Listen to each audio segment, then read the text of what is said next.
दोस्तों, आज के डेट में सफलता कौन नहीं चाहता। हर इंसान अपने जीवन में सफल होने के लिए न जाने क्या क्या नहीं करता, पर आज हम जो आपको बताएंगे उसे अगर आपने सही तरीके से फॉलो कर लिया तो आप अपनी सफलता बहुत ही जल्दी प्राप्त कर लेंगे। साथ ही आप एक ऊर्जावान और स्वस्थ शरीर के मालिक बन जाएंगे। ब्रह्म मुहूर्त में सभी को जागने के लिए कहा जाता है, पर ब्रह्म मुहूर्त में जागने मात्र से ऐसा क्या होगा? ब्रह्म मुहूर्त का सही समय क्या है? ब्रह्म मुहूर्त में उठकर क्या करें और क्या न करें? इसके अलावा ब्रह्म मुहूर्त और ब्रह्म मुहूर्त में जागने के कई फायदे के बारे में इस वीडियो में बताएंगे। आखिर क्या होता है ब्रह्म मुहूर्त? हिंदू धर्म में वेदों, पुराणों और शास्त्रों में ब्रह्म मुहूर्त को बहुत ही खास और शुभ माना गया है। रात्रि के अंतिम पहर के ठीक बाद और सूर्योदय से ठीक पहले का जो समय होता है उसे ब्रह्म मुहूर्त कहा जाता है। यानी कि 4 बजे से 5:30 बजे तक का जो समय होता है उसे ही ब्रह्म मुहूर्त कहते हैं। दोस्तों, हमारे ऋषि मुनियों ने ब्रह्म मुहूर्त का बहुत ही विशेष महत्व बताया है। उनके अनुसार यह समय निद्रा त्यागने का सबसे अच्छा समय होता है। ब्रह्म मुहूर्त में उठने से सौंदर्य, बल, बुद्धि, विद्या और स्वास्थ्य की प्राप्ति होती है। दोस्तों, हर इंसान को ब्रह्म मुहूर्त में उठ जाना चाहिए, क्योंकि इस समय सोना शास्त्रों में निषेध माना गया है। चलिए जानते हैं कि इसे इतना खास क्यों माना जाता है। वास्तु में माना जाता है बेहद शुभ। ब्रह्म मुहूर्त में उठने वाले लोगों की सफलता पाने की संभावना बहुत अधिक बढ़ जाती है। दोस्तों, वास्तु के अनुसार इस समय पूरा वातावरण सकारात्मक ऊर्जा से भरा रहता है और सुबह उठने पर यह ऊर्जा जब हमारे शरीर की ऊर्जा से मिलती है तो हमारे मन में अच्छे विचार आते हैं और एक नई उमंग और उत्साह का संचार होता है। और इस सकारात्मक ऊर्जा के साथ जब हम कोई कार्य करते हैं तो उसमें सफलता प्राप्त करने की संभावना बढ़ जाती है।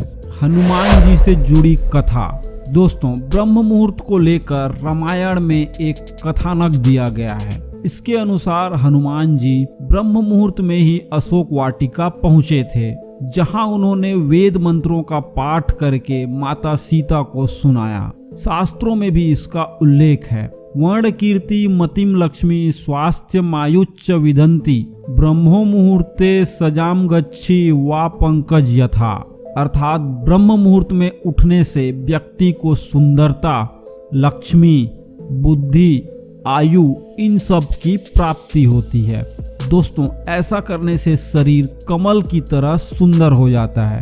क्या है सफलता का राज? दोस्तों, आयुर्वेद के अनुसार ब्रह्म मुहूर्त में उठकर टहलने से शरीर में संजीवनी शक्ति का संचार होता है। यही कारण है कि इस समय बहने वाली वायु को अमृत तुल्य कहा गया है। इसके अलावा यह समय अध्ययन के लिए भी सर्वोत्तम बताया गया है, क्योंकि रात को आराम करने के बाद सुबह जब हम उठते हैं तो शरीर तथा मस्तिष्क में भी स्फूर्ति व ताजगी बनी रहती है, जिससे पढ़ा हुआ जल्दी और देर तक याद रहता है। ब्रह्म मुहूर्त के धार्मिक, पौराणिक और व्यवहारिक पहलुओं को जानकर अब मैं तो रोज इस समय उठने वाला हूँ। आप भी इस शुभ घड़ी में जागना शुरू कर सकते हैं, जिससे आपको बेहतर नतीजे देखने को मिलेंगे। ब्रह्म मुहूर्त में क्या करें? दोस्तों, ब्रह्म मुहूर्त में आप केवल 4 कार्य ही कर सकते हैं। पहला संध्या वंदन, दूसरा ध्यान, तीसरा प्रार्थना और चौथा अध्ययन। वैदिक रीति से की गई संध्या वंदन सबसे उचित माना जाता है। दोस्तों, विद्यार्थियों को संध्या वंदन के बाद अध्ययन करना चाहिए, क्योंकि अध्ययन के लिए यह समय सबसे उत्तम माना गया है। ब्रह्म मुहूर्त में क्या न करें? ब्रह्म मुहूर्त में नकारात्मक विचार, बहस, वार्तालाप, संभोग, नींद, भोजन, यात्रा और इन सब के साथ किसी भी प्रकार का शोर नहीं करना चाहिए। दोस्तों, कई बार लोग इस समय जोर जोर से आरती और पूजा पाठ करते हैं, तथा कई लोग इस समय हवन भी करते हैं, जो कि बिल्कुल भी सही नहीं है। ब्रह्म मुहूर्त का प्रकृति से संबंध। दोस्तों, ब्रह्म मुहूर्त और प्रकृति का बहुत ही गहरा नाता है, क्योंकि इस समय सभी पशु पक्षी जग जाते हैं और उनका मधुर कलरव शुरू हो जाता है। इस समय सभी फूल खिल उठते हैं, मुर्गे बांग देने लगते हैं। इस तरह प्रकृति भी ब्रह्म मुहूर्त में चैतन्य हो जाती है। दोस्तों, यह प्रतीक है उठने और जागने का। प्रकृति हमें संदेश देती है कि निद्रा का त्याग करके ब्रह्म मुहूर्त में उठने का और अपने दिनचर्या के कामों को करने का। और दोस्तों, ब्रह्म मुहूर्त में उठने के साथ साथ अच्छी सेहत के लिए आपको पोषक तत्वों से भरपूर अनाज को भी अपने जीवन में शामिल करना होगा। ऐसे ही कुछ अनोखे पोषक तत्वों से भरपूर अनाज के बारे में हमने इस वीडियो में बताया है। आप ये वीडियो भी देख सकते हैं और वीडियो के बारे में अपनी राय हमें कमेंट करके जरूर बताएं। और जाने से पहले हमारे चैनल को सब्सक्राइब और वीडियो को लाइक जरूर कर दें। मिलते हैं अगले वीडियो में।